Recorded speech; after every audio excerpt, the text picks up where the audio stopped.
नमस्कार, स्वागत है आपका। मैं हूं मनीषा गुप्ता। गोल्ड स्पॉट की बात करेंगे, जहां पर सोने और चांदी दोनों में ही यहां पर ऑल टाइम हाईज बनने के बाद कुछ मुनाफा वसूली और बिकवाली आज फिलहाल यहां पर देखने को मिल रही है। लेकिन यहां से किस तरह के स्तर रह सकते हैं, इन हायर हाईज के बाद सपोर्ट लेवल्स कहां हैं और आपको क्या करना चाहिए, इस पर करेंगे चर्चा। साथ ही बात करेंगे कच्चे तेल की, जहां पर काफी कुछ मिडल ईस्ट में होता हुआ नजर आया है, लेकिन उसके बावजूद भी हमने यहां पर नए हाईज बनते हुए नहीं देखे। 80 के आसपास WTI और 83 के आसपास ब्रेंट का कारोबार आज भी यहां पर कायम है। यहां पर क्या है क्यूज बताएंगे आपको। साथ ही बात करेंगे जीरे की, जहां पर निचले स्तरों से जोरदार तेजी अब बनती हुई नजर आई है। बाजार को लगता है जो फसल है वो आ चुकी, खप चुकी और यहां से अब बढ़त और भी देखने को मिल सकती है। यहां पर क्या हो सकते हैं अगले लेवल्स, बताएंगे आपको। इन सब पर बात करने के लिए हमारे साथ हैं मेटल फोकस के senior consultant Harshal Barot, RV Agarwal impex के डायरेक्टर संजय राघव विनोद और साथ ही प्रो इंटेलिट्रेड सर्विसेज के फाउंडर दिनेश सोमानी। और ब्रेक के बाद हमारे साथ होंगे federation of Indian spice stakeholders के चेयरमैन अश्विन नायक, मसालों पर बात करने के लिए। शुरुआत लेकिन यहाँ पर सोने और चांदी के साथ करेंगे, जहां पर अच्छी खासी तेजी है। हर्षल नमस्कार, कैसे देखते हैं आप सबसे पहले जो ये बढ़त है और किस तरह के क्यूज अब आप इंटरनेशनल मार्केट से ले रहे हैं, स्पेशली मिडिल ईस्ट में अब जो कुछ होता हुआ नजर आया है। Good morning Manisha.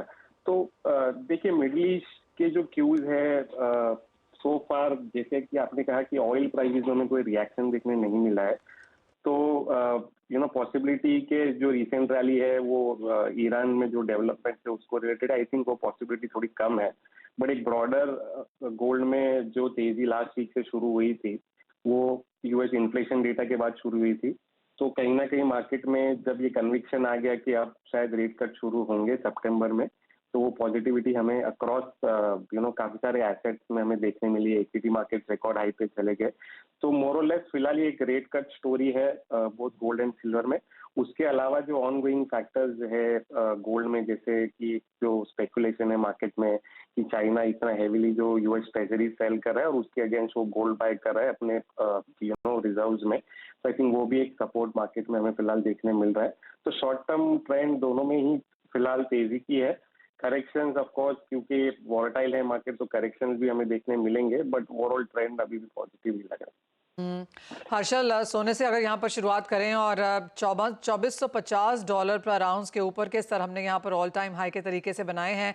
और US इकलौती कंट्री नहीं है जहाँ पर ऑल टाइम हाईज हैं। हमने वही हाल इंडिया का देखा है, ऑस्ट्रेलिया में देखा है, यूरोप की कुछ कंट्रीज हैं, चाइना में तो गोल्ड यहाँ पर प्रीमियम पे कारोबार कर रहा है। तो कैसे देखते हैं ओवरऑल अक्रॉस टाइम जोन जो ये सोने में तेजी है? तो वही, जैसे कि मैंने कहा मनीषा के इंडिविजुअल जो फैक्टर्स है कुछ कुछ कंट्रीज में, तो वो डेफिनेटली हेल्प कर ही रहे कि जैसे चाइना में डोमेस्टिक फैक्टर्स को लेके जो एक कंसर्न है, जैसे रियल एस्टेट में जो स्लो डाउन है वो इतना गहरा है कि अब फाइनली चाइनीज गवर्नमेंट ने इंटरवीन करने की कोशिश की है स्टेबलाइज करने के लिए। तो कहीं ना कहीं इन्वेस्टर्स को ये डर है वहां पे, क्योंकि दूसरे एसेट्स नहीं परफॉर्म कर रहे हैं, युआन को डेप्रिसिएशन को लेके कंसर्न्स है, तो इन्वेस्टमेंट काफी स्ट्रांग चाइना में है। और उसी के cause I think global investors भी ले रहे हैं, क्योंकि ऑन गोइंग स्टोरीज है लास्ट 3 महीनों से कि चाइनीज बाइंग बहुत ज्यादा स्ट्रांग है। तो कहीं ना कहीं वो स्पिल ओवर हमें बाकी जगह पे भी देखने मिला। और US में तो आई थिंक मैक्रो बैकड्रॉप जो फिलहाल लास्ट 2 महीने से ऐसा लग रहा था कि रेट कट की जो स्टोरी है वो जो गोल्ड के अगेंस्ट जा रही है, बट अब जैसे कन्विक्शन आ गया कि इन्फ्लेशन शायद फाइनली स्लो हो रहा है, तो वो मैक्रो ट्रेडर्स भी वापस गोल्ड में एंटर कर चुके हैं। तो फिलहाल जो है ऑफ कोर्स वॉलेटिलिटी तो रहेगी मार्केट में, बट ट्रेंड वाइज अभी भी पॉजिटिव ही लग रहे हैं दोनों गोल्ड और सिल्वर। हर्षल, मैं आपको पुश करूंगी यहाँ पर एज मेटल फोकस, अब यहाँ पर क्या व्यू है कि कहाँ जा सकते हैं सोने के प्राइसेस और चांदी के भाव? सोने में मनीषा हम डेफिनेटली एक्सपेक्ट कर रहे थे कि एक नया हाई आएगा by the first half of 2025। तो मार्केट ने तो ऑलरेडी एक नया हाई हमें लास्ट वीक ही दे दिया है।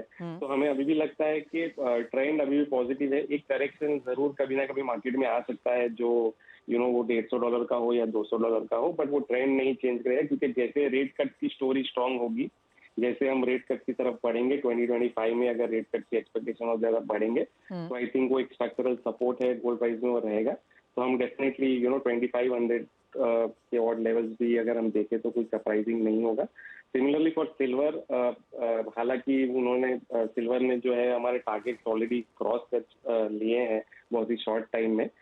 तो बट ट्रेंड वाइज क्योंकि इंडस्ट्रियल स्टोरी इतनी स्ट्रांग है और बहुत ही इंपॉर्टेंटली कॉपर मार्केट में जो तेजी है, कहीं ना कहीं जो फैक्टर्स कॉपर को ड्राइव कर रहे हैं वो सिल्वर को भी ड्राइव कर रहे हैं। तो आई थिंक वो इंडस्ट्रियल मेटल्स के साइड की जो एक तेजी है वो सिल्वर में फिलहाल प्ले आउट हो रही है। तो करेक्शंस डेफिनेटली सिल्वर में भी बड़े आ सकते हैं, बट ट्रेंड अगर मैं कहूँ तो वो जो है निचले स्तरों पे फिर से बाइंग का ही ट्रेंड है। जी हाँ, एब्सोल्युटली। 30 से $32 पर आउंस काफ़ी लोगों के यहाँ पर टारगेट से चांदी के लिए, और चांदी ने बहुत जल्दी उसको महीने भर में ही कवर कर लिया है। ग्लोबल सेंट्रल बैंक्स को भी लगता था 30-32 के आसपास चांदी एक स्टेबिलिटी लाएगी और शायद वो हम आता हुआ देखेंगे भी यहाँ पर। लेकिन मिस्टर अग्रवाल, आप कैसे देखते हैं चांदी के प्राइसेस को, जिस तरह से चांदी का इम्पोर्ट इंडियन मार्केट्स में हुआ है, और आगे जाकर कैसी डिमांड बनती हुई नजर आएगी? Good morning Manisha ji. मुझे भी सिल्वर में जो, जैसे कि हर्षल सर ने कहा, वैसे मुझे भी सिल्वर में जो ओवरऑल तेजी दिख रही है। और जो मेरा इसमें जो एनालिसिस है यही है कि जो सिल्वर का जो रेट्स है, जिस तरीके से अभी तक गोल्ड का रेट्स बढ़ा है और जो रेशियो से बढ़ा है वो रेशियो से अभी तक सिल्वर नहीं बढ़ा है। तो मुझे और इसमें सिल्वर में और तेजी दिख रही है वो रेशियो वाइज, जो जैसे हर्षल जी ने कहा उस हिसाब से मैं भी उनसे सहमत हूँ। मिस्टर अग्रवाल, 95,000 हम यहाँ पर कर चुके हैं भारतीय बाजारों में इस साल। आपको क्या लगता है कौन से हायर साइड लेवल्स अब बन सकते हैं? मुझे ऐसा लग रहा है कि ना, जैसे जिस तरह से मैंने कहा कि तेजी और दिख रही है, तो मुझे लग रहा है कि अभी थोड़ा हो सकता है करेक्शन आवे, थोड़ा अप एंड डाउन चले, लेकिन ओवरऑल मुझे 1 लाख के ऊपर का भाव दिख रहा है और 1,05,000 1,10,000 के बीच में भाव स्टेबल होगा ऐसा लग रहा है। और अगर 1 लाख के प्राइसेस यहाँ पर हो जाते हैं, आई मीन ऑफ कोर्स हम उससे बिल्कुल दूर नहीं है, 5,000 की दूरी है यहाँ से, किस तरह की मांग एज ऑफ नाउ यहाँ पर है? बाजार में उठापटक ज्यादा है तो शायद लोग इंतजार कर रहे हैं कि थोड़ी स्टेबिलिटी आए तो खरीदें, लेकिन अब खरीदारी को लेकर अब क्या व्यू बना रहे हैं आप? नहीं, अभी फिलहाल तो देखिए खरीदारी एकदम बंद है, क्योंकि भाव इतने बढ़ गए हैं चांदी के, सिल्वर के। तो उस हिसाब से अभी इस समय जो भी डिमांड है सिल्वर में वो इंडस्ट्रियल डिमांड है, क्योंकि सिल्वर का इंडस्ट्रियल यूज भी बहुत ज्यादा है, तो वो तो अपनी जगह है। लेकिन जो कंज्यूमर डिमांड है या जो मार्केट का इस समय जो सिनेरियो है वो एकदम ठंडा हो गया है। और अब ये थोड़ा जब ये स्टेबल हो जाएगा तो उसके बाद में मुझे ऐसा लगता है कि ये वापस इसका डिमांड निकलेगी। मैं उसको लेके काफी पॉजिटिव हूँ, डिमांड को लेके। ओके मिस्टर अग्रवाल, एक फाइनल सवाल, और जैसे आपने कहा कि मांग बिल्कुल थम सी गई है, और मुझे याद है जब हम मिले थे तो आपने कहा था कि डिस्काउंट में अब भारतीय बाजार यहाँ पर चल रहे हैं, तो अगर आज की बात की जाए तो किस तरह का डिस्काउंट आज भी है? आज भी मेरे ख्याल से 5% to 7% डिस्काउंट पे चल रही है मार्केट। लेकिन ये मुझे ऐसा लग रहा है कि ये जो मार्केट है ये अगर स्टेबल हो जाती है और इसका जो डिस्काउंट वाला जो फैक्टर है वो कम हो जाएगा, तो उससे मार्केट में डिमांड निकल आएगी और आगे डिस्काउंट कम होने की उम्मीद लगती है मुझे। ओके मिस्टर अग्रवाल, बहुत शुक्रिया साथ जुड़ने के लिए। तो क्लियरली चांदी के भाव लाख के ऊपर यहाँ पर जा सकते हैं, अच्छी खासी उठापटक यहाँ पर है, लेकिन जैसे वो कह रहे हैं कि आज 5 से 7% का डिस्काउंट है, एक बार भाव ठहर जाएंगे तो लोग खरीदारी करने भी निकलेंगे यहाँ पर। दिनेश जी, आपका क्या सेंस है सोने और चांदी दोनों में? अगर आप भी यहाँ पर एक स्ट्रैटेजी हमें बना के दे सकें इस तरह के प्राइस मूव्स में। जी बिल्कुल, गोल्ड तो मुझे बहुत ज्यादा तेजी नहीं लगती है, एक रेंज बाउंड एक्टिविटी से नजर आती है। मुझे लगता है 73,500 नीचे में 74,500 ऊपर में, ये दायरे में गोल्ड मुझे खेलता लगता है। और सिल्वर का जो मोमेंटम है वो इतना स्ट्रांग है कि मैंने फ्राइडे कहा था मनीषा जी की 95,000 एक महीने में आएगा, और ये मंडे को 95,000 आ गया है। तो इसका मोमेंटम देखते मुझे लगता है इससे करेक्शन जो है वो छोटे छोटे रहने वाले हैं। जैसे 95,000 से ये 93,000 आया, ये करेक्शन इसका कंप्लीट हो गया। 93,500 के आसपास सिल्वर मुझे आज भी बाय लगती है, तो हो सकता है 1 या 2 दिनों में ये 98,000 के लेवल भी छुए। ओवरऑल मुझे लगता है कि 1,08,000 के आसपास ही कहीं जाके इसमें स्टेबिलिटी आने की संभावना है। ओके तो खरीदारी की राय यहाँ पर सोने और चांदी दोनों में ही, जैसे कहा गया 93,500 के आसपास ही बाइंग अपॉर्चुनिटी निकल के आ रही है, लेकिन जैसे कहा जा रहा है कि बहुत बड़े बड़े करेक्शंस का यहाँ पर इंतजार नहीं करें। अगर आपने सोना और चांदी नहीं लिया है, स्पेशली चांदी, तो जो भी करेक्शन आपको नजर आता है वहां पर खरीदारी करने की यहाँ पर चेष्टा करें। तेजी आप यहाँ पर आगे जाकर बरकरार देख सकते हैं। लाख के पार के प्राइसेस ऑलमोस्ट सभी बाजार अब मानता है कि आ सकते हैं। Dinesh ji, very quickly break में जाने से पहले कॉपर पे एक व्यू लाना चाहेंगे? जी बिल्कुल, कॉपर में भी मोमेंटम बेस मेटल के जैसे ही स्ट्रांग है सारे बेस मेटल्स को लेके। जैसे नीचे जो करेक्टिव फेज आता है ये 10 या 12 रुपए का आता है, और जो बड़ा इसकी जो चाल आती है ये करीब करीब 20 से 25 रुपए की चाल आती है। अगर आज छोटा सा मैं कोई टारगेट कहूँ तो 930 के आसपास आज भी बाइंग लगती है। 938.50 और 944 के लेवल्स इंट्राडे के हिसाब से देखे जा सकते हैं। 924.50 का इसमें स्टॉप लॉस मेंटेन किया जा सकता है। जी हाँ, और वो 3 महीने का चार्ट आपकी स्क्रीन पे है, जहां पर लो 723 का था और 933 के लेवल्स अब यहां पर हैं, यानी कि 28% की बढ़त कॉपर आपको दे चुका है। और जैसे हम दिनेश जी कह रहे हैं, हर डिप पे खरीदारी की राय फिलहाल यहां पर भी बनती हुई नजर आ रही है। लेकिन इसी के साथ एक छोटे से ब्रेक का वक्त है। ब्रेक के बाद आपके साथ जीरे पर बात करने के लिए होंगे FISS के चेयरमैन अश्विन नायक। यहाँ पर मसालों की करेंगे, जहां पर भावों में तो गर्मी है, लेकिन एक्सपोर्ट्स को लेकर और क्वालिटी को लेकर यहाँ पर चिंताएं हैं। Federation of India spice stakeholders के चेयरमैन अश्विन नायक अब हमारे साथ हैं। अश्विन जी नमस्कार। सबसे पहले तो जो एथिलाइन को लेकर यहाँ पर प्रॉब्लम्स हैं, एक्सपोर्ट को लेकर दो बड़े ब्रांड्स के नाम हैं, काफ़ी सारी कंट्रीज से यहाँ पर चिंताएं निकल के आई हैं, कुछ र्यूमर्स भी हैं, कुछ फैक्ट्स भी हैं, लेकिन एज ऑफ नाउ जो ये कंसर्न है उसे आप कैसे एड्रेस कर रहे हैं? नमस्कार मनीषा जी। एक्चुअली ये जो इथाइल ऑक्साइड का प्रॉब्लम क्रिएट हुआ है सिंगापुर और हांगकांग में दो बड़े मसाला ब्रांडों के छोटे से सैंपल साइज को लेके, उससे अपना जो बड़ी मात्रा में एक्सपोर्ट हो रहा है यूएस, जो कि इसका सबसे बड़ा खरीदार है। यूएस के अंदर मेरे ख्याल से सैकड़ों प्लांट ETO ट्रीटमेंट के लगे हुए हैं। उनका जो माल कंजप्शन होता है वो भी 70-80% ETO ट्रीटमेंट किया हुआ ही होता है। उसके अलावा वर्ल्ड में काफी कंट्रीज हैं जहाँ पे ETO ट्रीट किए हुए माल जाते हैं, क्योंकि इथाइल ऑक्साइड है वो हमारे हिसाब से कोई पेस्टिसाइड नहीं है, ना ही इसको कई खेतों में कोई दवाई की तरह स्प्रे किया जाता है। ये जो माइक्रोबायोलॉजिकल पैरामीटर्स होते हैं जो हमारे स्वास्थ्य के लिए हानिकारक होते हैं, जैसे कि कोलीफॉर्म्स है, अफ्लाटॉक्सिन है, साल्मोनेला है, वो सब कंट्रोल करने के लिए एक साइंटिफिक तरीके से हम लोग इसकी ट्रीटमेंट करते हैं और एक टेम्परेचर के बाद ये अपने आप इवोरेट हो जाता है। तो इसको लेके ज्यादातर भ्रम फैला हुआ है और ये भ्रम को दूर करके अपना एक्सपोर्ट कहीं भी इफेक्ट नहीं है, वो गवर्नमेंट को ध्यान में रखना चाहिए। तो अश्विन जी, एज ऑफ नाउ किस तरह की बातचीत चल रही है इन कंट्रीज के साथ? क्योंकि ये पहली बार तो नहीं है कि हम मसाले एक्सपोर्ट कर रहे हैं। हम basically one of the largest producers और एक्सपोर्टर्स हैं यहाँ पर मसालों के। तो ये चिंता कितनी नई है और किस तरह की बातचीत फिलहाल हो रही है? एक्चुअली जैसा आप जानते हैं, इंडिया मसालों में सबसे बड़ा प्लेयर है। करीबन $4 बिलियन के मसाले हम लोग एक्सपोर्ट्स करते हैं। और जो कंट्रीज ऑलरेडी ETO किए हुए मसाले लेती है, उन्होंने जो अपने पैमाने तय किए हुए हैं, उधर तो कोई प्रॉब्लम नहीं है। लेकिन वर्ल्ड में काफी कंट्रीज ऐसी है जहाँ पे उन्होंने अपनी कोई लिमिट तय नहीं की हुई है, तो वो जो कंट्रीज है वो अभी हरकत में आई है। जैसे एक एग्जांपल देता हूँ कि छोटा सा कंट्री नेपाल, उसने अभी 4 दिन पहले ये जो दो ब्रांड है उसके ऊपर बैन लगाया, क्योंकि उनके यहाँ कोई लिमिट तय की नहीं हुई है। जैसे ये प्रॉब्लम आई थी सिंगापुर और हांगकांग में, तो इवन सिंगापुर के अंदर भी कोई लिमिट तय की नहीं, हांगकांग के अंदर भी कोई लिमिट तय नहीं की हुई है।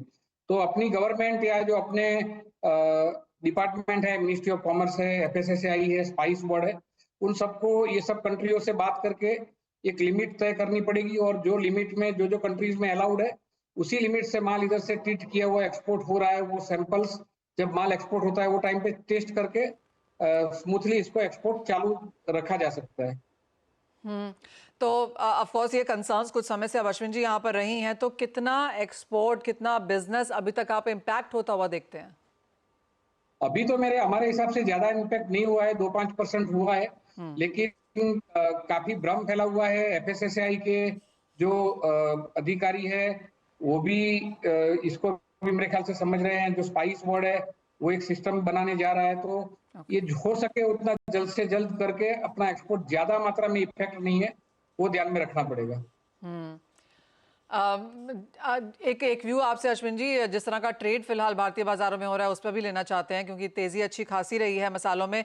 बाजार को एक समय पे ऐसा लग रहा था कि इन खबरों की वजह से, क्योंकि एक्सपोर्ट शायद कम होगा, एक कंसर्न आएगी, भाव गिर सकते हैं, लेकिन ऐसा बिल्कुल भी नहीं हुआ है। तो वो आपकी बात सही है कि बहुत ज्यादा इम्पैक्ट यहाँ पर ट्रेड पे या एक्सपोर्ट्स पे हमने होता हुआ नहीं देखा है। तो जिस तरह की फिलहाल मसालों की स्थिति है उस पर भी आपका एक सेंस लेंगे। अभी जीरे में जो अपना एक्सपोर्ट्स है वो अप्रैल और मई में रिकॉर्ड आया है।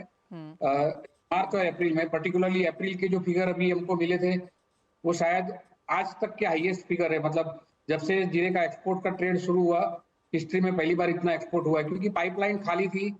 लास्ट जो रेट थे वो अप्रत्याशित थे, तो काफी बायर्स और जो यूजर्स है उन्होंने कम मात्रा में माल लिया था। और जैसे ही मार्च और अप्रैल में बाजार एकदम नीचे आ गए और नए क्रॉप की शुरुआत हुई, नया क्रॉप भी क्वालिटी वाइज अच्छा मिलने लगा, तो दोनों मंथ में जो एक्सपोर्ट हुआ है वो एकदम जोरदार अच्छी खासी मात्रा में हुआ है। और मेरे ख्याल से मई मंथ के जो एक्सपोर्ट्स के फिगर आएंगे वो भी अच्छे खासे ही आएंगे। अभी इसके बाद अभी जो पिछले 8-10 दिनों में बाजार में एकदम से तेजी आई है, उसका इम्पैक्ट क्या आता है वो जून महीने में पता चलेगा। एब्सोल्युटली। अश्विन जी, आप बहुत शुक्रिया साथ जुड़ने के लिए, और आपसे ऑफ कोर्स यहाँ पर फिर बात होगी जैसे जैसे हमको आप वो अपडेट देंगे कि एथिलाइन को लेकर यहाँ पर अब किस तरह का व्यू बनता हुआ नजर आया है। लेकिन वो बात हम आपकी समझते हैं कि FSCI भी इसे देख रहा है, स्पाइस बोर्ड भी यहाँ पर इंश्योर कर रहा है, प्रोसीजर बना रहा है कि सब कुछ ठीक ठाक हो, तो उसके ऊपर ऑफकोर्स यहाँ पर नजर रहेगी। लेकिन वो एक अच्छी बात है कि अब तक अगर हम ओवरऑल ट्रेड देखें तो सिर्फ 2 से 5% ही यहाँ पर इम्पैक्ट हुआ है। बहुत शुक्रिया अश्विन नाइक जी साथ जुड़ने के लिए और उन तमाम चीज़ों के पर क्लैरिटी भी हमारे साथ शेयर करने के लिए। दिनेश जी, आपसे भी जानना चाहेंगे, और जैसे अश्विन जी कह रहे हैं मार्च अप्रैल में रिकॉर्ड एक्सपोर्ट हुआ है, मई में भी यहाँ पर अच्छे खासे नंबर्स हैं, शायद ऐसे नंबर्स हमने देखे ना हो, और उसका सीधा इम्पैक्ट हमने यहाँ पर जीरे के प्राइसेस में बनता हुआ देखा है। जी बिल्कुल, प्राइजेस अगर ऊपर के लेवल देखें तो ऑलमोस्ट 1/3 हो गए थे, 22,000 के आसपास जीरा गया था, और अनएक्सपेक्टेड रेट थे जो कि अंडर वैल्यू रेट थे मेरे हिसाब से ये। और वहां से एक जो बुल रन आया 29,200 तक, ये लगता ही था बाजार, क्योंकि एक्सपोर्ट बहुत अच्छा था और डोमेस्टिक कंजम्पशन भी करीब करीब अभी तक टोटल 40 लाख बैग निकल चुका है। तो मुझे लगता है अब जरूरत के हिसाब से ही किसान अपने मंडियों में माल लाएगा, और जो मैक्सिमम माल है सब किसानों के पास है, ना स्टॉकिस्ट के पास माल है, ना हेजर के पास माल है, ना किसी के पास माल है। तो मुझे लगता है जरूरत के हिसाब से माल आ रहा है, इसलिए मार्केट स्टैंड रहेगा। लेकिन ये रेट काफी अच्छे है, मुझे लगता है हो सकता है यहाँ से 700 से 800 रुपए की और एक तेजी बन सकती है। 30,000 का लेवल अगर क्रॉस करता है तो मुझे लगता है जीरा इस साल के लिए एग्जिट बनता है। ओके, और हल्दी में क्या कहना चाहेंगे, क्योंकि अच्छी खासी बढ़त आज वहां पर भी देखने को मिली है। जी बिल्कुल, टर्मरिक तो बहुत स्ट्रॉन्ग काउंटर है, और अगर फिजिकल की मैं बात कहूँ तो 1500-1700 बोरी की अराइवल निजामाबाद, पूरा मराठवाड़ा 15,000 बोरी की अराइवल है। सिर्फ एक्सपोर्ट डिमांड बहुत ज्यादा बढ़िया है, मुंबई वाले कंटिन्यूस बायर है, डोमेस्टिक में अराइवल्स और सप्लाई उतनी ज्यादा नहीं है। मुझे ये स्ट्रॉन्ग काउंटर काफी स्ट्रॉन्ग लगता है। मुझे लगता है 21,400 के लेवल्स हमें बहुत जल्दी देखने मिल सकते हैं। 18,300 18,400 के आसपास इसमें खरीदारी करें, 3,000 रुपए की तेजी बहुत जल्दी देखने मिलेगी। ओके दिनेश जी, एक फाइनल सवाल और ये गुआर पर है, जहां पर हीट वेव्स का असर बाजार को लगता है अब देखने लगेगा, क्योंकि जो IMD की लेटेस्ट रिपोर्ट आई है उसके लिहाज से इस पूरे हफ्ते में सीवियर हीट वेव्स देखने को मिल सकती हैं। ऑफ कोर्स नॉर्दर्न इलाका है, ज़्यादातर पंजाब, हरियाणा, दिल्ली इन एरियाज में है, लेकिन गर्मी अच्छी खासी गुजरात और राजस्थान में भी इस हफ्ते के लिए फिर से बताई गई है। मनीषा जी, जैसा कि आप बार बार कहते हो कि कमोडिटीज में बुल रन जारी है, मुझे लगता है ये एक बड़ा कारण है जो कमोडिटीज में कंटिन्यूस तेजी आ रही है। तो सिर्फ बेस मेटल्स, बुलियंस, एनर्जी इसी में नहीं, मुझे लगता है एग्री काउंटर भी ऐसा है जो आने वाले 1 से 1.5 महीने में एक बड़ी तेजी का संकेत दे सकता है। वो मसाले हो, वो ग्वार हो, या कॉटनसीड ऑयल के केक हो, ये सारे के सारे काउंटर मुझे एक अच्छे बुल रन में नजर आते हैं, और आने वाला 1 से 1.5 महीना इसमें एक बड़ी तेजी की संभावना मुझे नजर आती है। तो ग्वार का मुझे लगता है 5450 की ग्वार का हमने बेच के कुछ मिलना नहीं है, ये आने वाले समय में 5800 और 6000 के लेवल निश्चित तौर से देखने मिलेंगे। खरीदारी करके ही काम करना है, वो एक क्लियर कट स्ट्रैटेजी यहाँ पर दिनेश जी की तरफ से आती हुई, चाहे वो एग्री है या नॉन एग्री है, सभी जगह यहाँ पर अच्छी खासी गर्मी भी है। दिनेश जी बहुत शुक्रिया साथ जुड़ने के लिए, साथ ही वो सारी स्ट्रैटेजीज भी शेयर करने के लिए। और अगर आप भी कमोडिटी बाजार में दिलचस्पी रखते हैं और उसमें कारोबार करना चाहते हैं तो CNBC आवाज आपके लिए कमोडिटी गुरुकुल के नाम से एक अनोखी पहल लेकर आया है। इस लाइव वेबिनार में देश और दुनिया के कमोडिटी बाजार के लीडर्स आपको मार्केट की हर छोटी बड़ी बारीकियों को सिखाएंगे। बाजार के टेक्निकल्स के साथ ही बड़े ट्रेंड्स को पहचानने के तरीके, मोमेंटम इंडिकेटर्स क्या होते हैं और स्ट्रैटेजीज कैसे बनानी चाहिए, निवेश में कितना जोखिम शामिल है और उसे मैनेज कैसे करें, और अपने पोर्टफोलियो में कमोडिटी को कितनी जगह देनी चाहिए। साथ ही एक्सपर्ट्स आपके हर सवालों के जवाब प्रैक्टिकल एग्जांपल्स के साथ देंगे। इसके अलावा भी होगा बहुत कुछ सीखने का तरीका। तो इस एक्सक्लूसिव वेबिनार का हिस्सा बनने के लिए अभी लॉग इन करिए साथ दिए गए लिंक्स पर।